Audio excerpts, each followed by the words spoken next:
mon souffle. Chers frères et sœurs en Christ, bonjour, bienvenue à cette nouvelle édition d'Instant Biblique proposée par l'Église protestante unie de la Somme. C'est la paroisse d'Amiens, c'est des paroissiens, nous, qui partageons avec vous de façon hebdomadaire les versets qui nous marquent et qui nous accompagnent. Je suis Derek et je suis très content de vous retrouver aujourd'hui. La vie est ainsi faite. Je pensais à tout ce que nous sommes en train de vivre en France en ce moment avec les Jeux Olympiques. Et j'entends beaucoup parler de combats, de soldats, de guerriers, guerrières. Et je me dis, tout ça c'est bien. Alors comment dirais-je, on loue le corps, on loue la puissance, on loue la dextérité. Et on loue cette capacité à combattre. Est-ce que ce sont des choses que je vais retrouver dans la Bible? C'est la question que je me suis posée. Alors, Internet, c'est assez simple, on peut aller, je prends la Bible Louis II et je tape combat. 69 occurrences, dont les 2/3 évidemment dans l'Ancien Testament, et dans le Nouveau, la majorité se trouve dans l'Apocalypse. Alors je dis combat, ok. Tiens, c'est bizarre, on ne retrouve pas le mot combat dans les évangiles. Tiens, lutte peut-être. Alors je tape lutte, et puis lutte pas mieux, hein, toujours dans Louis II, 5 occurrences, et toujours pas dans les évangiles, mais on retrouve non pas dans l'Apocalypse, mais dans Romains. Et à quel endroit dans Romains? Romains 7, verset 23. Puis en lisant, ça m'a parlé. Alors je vais vous partager ce que Paul nous dit. Paul est en train de faire une différence entre le chrétien qu'il aimerait être et le chrétien qu'il est. Et comment se fait-il qu'il y ait une loi qu'il comprend, qu'il veut suivre, et il y a une autre loi qu'il refuse, et pourtant cette loi qu'il refuse est celle qui souvent prend le dessus. Et c'est celle du péché, celle qui émane de son corps. Alors le texte, je vais vous le lire. Voilà. Car pour ce qui est de l'homme que je suis intérieurement, je prends plaisir à la loi de Dieu. Mais je vois dans mon corps tout entier une autre loi qui lutte, voilà où on retrouve le terme lutter, qui lutte contre la loi de mon intelligence et qui me rend captif de la loi du péché qui est dans tout mon corps. Misérable que je suis, qui me délivrera de ce corps de mort? Grâce soit rendue à Dieu par Jésus-Christ notre Seigneur. Ainsi donc, moi, par mon intelligence, je suis esclave de la loi de Dieu, tandis que, par ma chair, je suis esclave de la loi du péché. Donc c'est à partir de verset 22, Romains 7, verset 22, jusqu'à la fin, jusqu'au verset 25. Alors qu'est-ce que ça me dit tout ça? Qu'est-ce que ça nous dit? En fait, je dirais que ce que Paul nous dit, dans les rares fois où on va trouver le terme lutte ou combat dans le Nouveau Testament, c'est que c'est pas un combat contre les autres. C'est que c'est pas une question de puissance physique, de dextérité. Là, on est dans une lutte intérieure entre mon intelligence, la loi de mon intelligence, et une loi qui rend captif, qui est la loi du péché, qui est dans tout mon corps. C'est comme si même le corps était à l'origine du péché. Alors, ceci étant dit, comment on fait pour se délivrer de ce corps de mort? Eh bien, que grâce soit rendue à Dieu par Jésus-Christ notre Seigneur.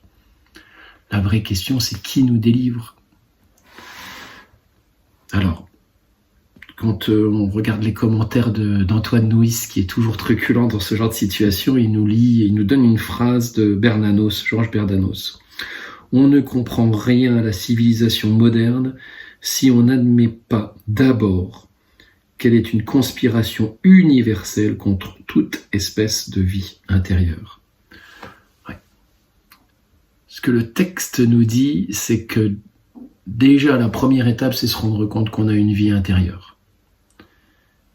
C'est une démarche qui commence par un travail de lucidité sur soi-même. Je fais ce premier pas et je vais prendre conscience de mes contradictions, de ces différents niveaux. On parle souvent corps, âme et esprit. Bon, ben là, clairement, il y a quelque chose que l'on va retrouver. On a bien différents niveaux et suivant ces niveaux, on a des lois qui vont être différentes et des luttes qui se font. J'aimerais pouvoir vivre selon la loi de Dieu tout le temps. Et pourtant, je n'y arrive pas. Je n'y arrive pas parce que je ne suis que chair. Et qu'est-ce qui va pouvoir me sortir de ça? Eh bien, c'est Jésus-Christ, notre Seigneur. Qui me délivrera? C'est Jésus-Christ. Voilà. Prions. Seigneur Dieu, notre Père Tout-Puissant, notre Père Céleste, merci. Merci pour toute la grâce que tu déverses abondamment sur nous au quotidien. Merci de m'avoir permis d'ouvrir les yeux sur ta création ce matin. Bénis ta création qui me permet bien de vivre, de nourrir ce corps qui est pourtant celui du péché. Merci de m'avoir apporté la lumière et cet éclairage sur moi qui me permet d'être conscient de toutes ces tensions, de ces clivages qui sont à l'intérieur de moi. Et aide-moi avec le Saint-Esprit à discerner. Aide-moi à quitter ce corps de mort pour vivre dans ta loi. C'est tout ce que je souhaite, mon Dieu. Et je sais que tu as le pouvoir de nous l'apporter. Que ta volonté soit faite et non la nôtre. Amen. Merci beaucoup pour ce moment de partage en ces temps de Jeux olympiques et de culte du corps et du combat et de la lutte. Ce texte m'est vraiment tombé comme par hasard et voilà, il me parle beaucoup. On va se quitter une nouvelle fois avec Tel que je suis, qui est le 43-10 dans Alléluia, parce que justement, il y a le terme lutte à l'intérieur. Voilà.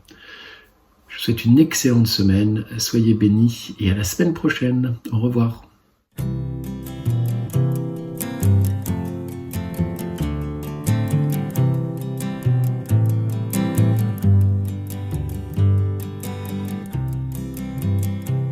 Tel que je suis sans rien en moi, sinon ton sang versé pour moi, et ta voix qui m'appelle à toi, agneau de Dieu, je viens, tel que je suis bien vacillant, en proie au doute à chaque instant, lutte au dehors, crainte au dedans, agneau de Dieu, je viens,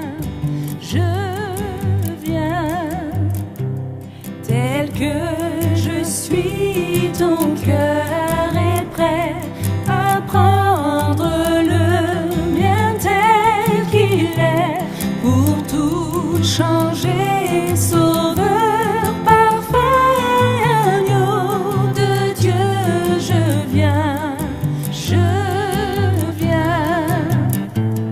tel que je suis, ton grand amour a tout pardonné sans retour, je veux